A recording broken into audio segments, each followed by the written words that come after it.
ওমর রাদিয়াল্লাহু তাআলা আনহু একদিন এক যুদ্ধে হযরত খালিদ ইবনুল ওয়ালিদ রাদিয়াল্লাহু তাআলা আনহুকে জিজ্ঞেস করছে, খালিদ ৬০,০০০ কাফেরের বিরুদ্ধে যুদ্ধ করার জন্য তোমার সাথে কয়জন দিলে চলবে? তো উনি বলছে, আমিরুল মুমিনিন ওমর খালিদকে একা পাঠাইলেই চলবে। হযরত ওমর রাদিয়াল্লাহু তাআলা আনহু বলছেন, খালিদ অহংকার করলা?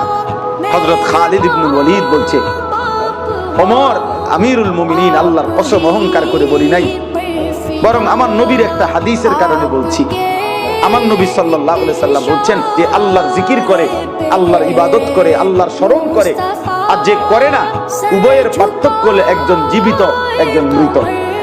তা আমার তো ইয়াকিন আমিরুল মুমিনিন জীবিত তো শুধু আমি, ৬০,০০০ এগুলো তো মুর্দা। তো মরা মানুষ ৬০,০০০ হইলে কি আর ৬০ লাখ হইলে কি, জীবিত।